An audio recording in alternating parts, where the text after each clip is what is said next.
अपक्ष नगरसेवकांचा महापौर निमित्त पत्रकार परिषद शहरात संपन्न झाली। आतापर्यंत विविध पक्षांचे महापौर झाले। 350 अपक्ष उमेदवार आहेत, त्यामध्ये 120 अपक्ष उमेदवार सोबत घेऊन अपक्ष नगरसेवकांचा महापौर बनवण्याकरिता प्रयत्न करणार असल्याचे या पत्रकार परिषदेत सांगण्यात आले। या सर्कशीमुळे जनतेला कायम हे छळून घेतात।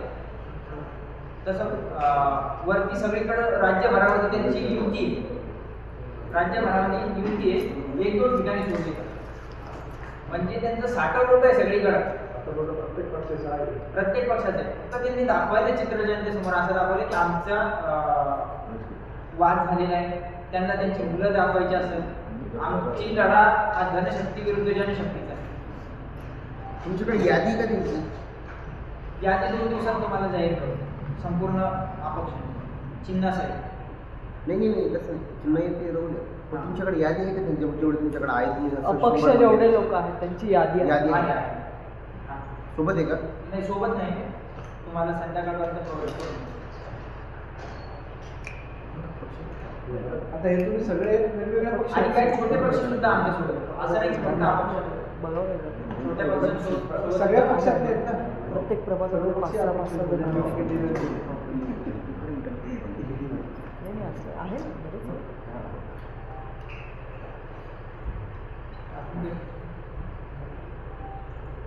याशी तुम्ही ज्या काही संकल्पना सांगितली अपक्ष महापौर, याच्या अगोदर पण झालंय का? त्याच्या अगोदर तर झालेलं तर नाही वाटणार, पण नगराध्यक्ष झालेले, तालुक्यांमध्ये नगराध्यक्ष झाले, आणि ज्या ज्या तालुक्यांमध्ये नगराध्यक्ष अपक्षांचं झालेलं आहे तिथला विकास हा पक्षाच्या महापौरपेक्षा जास्त झालेला आहे। ज्या संघटनेकडून तुम्ही बिलॉंग करता, प्रहार करून सगळ्यात म्हणजे तुम्हाला या ठिकाणी एकच उमेदवार आहे का 2 उमेदवाराचे? हो, कुणाल राऊत आणि तीन जण उमेदवार। तुम्हाला संघटनेला उमेदवार अपक्ष कशी तुम्ही आहे? नाही, मग आता जसं बाकीच्या लोकांना काही गोष्टी सहन नाही झाल्या, आम्हालाही सहन झाल्या। दीपक चिकटे पाना या चिन्हावरती रामनगरला 26 नाही, पण अशी काय कारणं आहेत की तुम्ही जसं म्हणतात की इतक्या वर्षापासून तुम्ही पक्षांसाठी कामं करतायत सगळेजण, पण तरी पक्षाने तिकीट दिलं नाही, अशी काय कारणं आहे की पक्षाने तिकीट नाकारलं? कसं असतं, मोठ्या नेत्यांच्या जवळचे जे लोक राहतात त्यांना काम होणार आणि निवडणुकीचा वेळ येते, आणि अशा वेळेस नाही का याच्याकडे मतदार नाही, याच्याकडे पैसे नाही, आणि सगळ्यात महत्त्वाची गोष्ट म्हणजे पैसे नसल्यामुळं आम्हाला तिकीट नाही दिल्या नाही, पैशाच्या अभावाने। पण आज अपक्ष पैशा अभावी थांबणार नाही, पैशाची कमतरता नाही अपक्ष, हे सगळ्यांनी समजून। पण काही उमेदवार तर असे पण आहेत की त्यांच्याकडे पैसा वगैरे सगळा होता तरी त्यांना अपक्ष उभं राहावं लागलं। नाही, पैसा मग तिकडे समोर द्यायला नाही, आपण स्वतःच्या निवडणुकीला लढण्यापुरता, प्रचारापुरता पैसा हा वेगळी गोष्ट, तिकिटापुढं कोणत्या पक्षाकडे तुम्ही मागणी केली तिकीट, पैसे मागल्याची अशी चर्चा आहे का, किंवा तुम्हाला सांगितलं का पैसे द्या म्हणून? नाव नाही घेऊ शकत फक्त, कारण कसं आहे इलेक्शन झाल्यानंतर सगळ्यांना सोबतच राहायचं। काही पक्षांनी काय केलं, पहिले खूप बोलगाने गेलं, म्हणजे तुमचं असं म्हणणं आहे की आता आम्ही अपक्ष म्हणून निवडून परत पक्षामध्ये जाऊ? बरोबर नाही, पक्षामध्ये नंतर अनेक लोकांचा पक्षामध्ये भरणा केला, आता अनेक लोकांचा भरणा झाल्यानंतर आयारामध्ये परिस्थिती झाल्यानंतर निष्ठावंत जे कार्यकर्ते त्यांनी काय करायचं? आणि माझं नाव अशोक गायकवाड पाटील, मी प्रभाग क्रमांक 2 मधून सर्वसाधारण प्रवर्गात उभा आहे।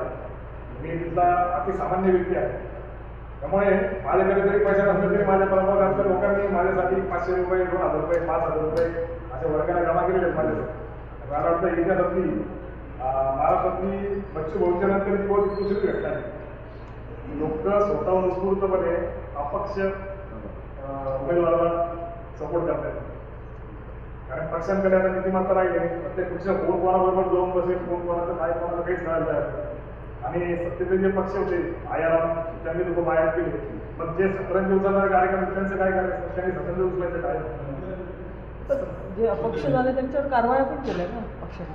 पक्षाने कारवाई केल्या पण चुकीच्या पद्धतीने झाल्या, मला कारवाई त्यांना कधी नाही भेटत। मला इथे गरीब प्रवर्गाचे लोक आहे किंवा जे पक्षासाठी खरंच मेहनत घेतात, 40-50 वर्षापासून आले, आणि आयारामासाठी तुम्ही घेताना तुम्ही विचार करायचा, घेताना जर का आपण घेतलं तिकीट तर आपल्याला खूप सारं द्यावं लागणार आहे. एक उदाहरण म्हणतो, सिटीमध्ये आता 156 जागा लागतात. किंवा कोणाला आशेला तरी लावू नये. असे लावून शेवटपर्यंत तुम्ही काय करता की बी फॉर्मवर तुमचं नाव आहे, बी फॉर्मवर तुमचं नाव आहे. आता आमच्या तिकडे असं मी आता म्हणजे माझ्या पाटील होते, त्यांना शेवटपर्यंत अशाच पद्धतीने करायला झालं. बी फॉर्म तयार आहे, बी फॉर्म तयार आहे, आणि वेळेला त्याचं तिकीट काढलं. त्या माणसाने कोटी रुपये पक्षाच्या कामासाठी खर्च केले. आज त्या व्यक्तीची काय परिस्थिती असेल? ग्रामीण भागातले उमेदवार तर त्यांची काहीतरी वेळेस शेती गहाण नागरिकांची काम तुमचा सर तुमचा मूळ मुद्दा काय आहे? कारण की तुमचं नेमकं अपक्ष महापौर पाहिजे तुम्हाला, काही विकास होत नाही म्हणून, का इकडे तुम्ही म्हणले यांना तिकीट नाकारले आहेत बाबा या मोठ्या मोठ्या पक्षांनी, त्यामुळं तिन्ही गोष्टी पक्षाने तिकीट नाकारलं हा एक महत्वाचा मुद्दा आहे. कारण की निष्ठावंत कार्यकर्ते आणि जनतेचे खरे प्रश्न मांडणारे जे लोक आहेत त्यांना साईड केले जातात. दुसरी गोष्ट शहराचा विकास आमच्यासाठी हा पहिल्यापासून महत्वाचा आहे. म्हणून तर आम्ही पक्षाचे म्हणजे स्वच्छ प्रतिमेच्या पक्षाच्या कार्यकर्ता म्हणून आम्ही लागतो. आणि तिसरी गोष्ट की शहराचा विकास जर समजा जुनेच लोक हमेशा एकच कंटिन्यू करत राहील तर युवकांना संधी नाही भेटणार. नवीन माणसाला कधीच संधी नाही भेटत. युवक असो किंवा जे लोक 10-20 वर्षापासून प्रयत्न करतात त्यांना सुद्धा संधी नाही भेटत. सतत एकच सत्ता जर निवडून आली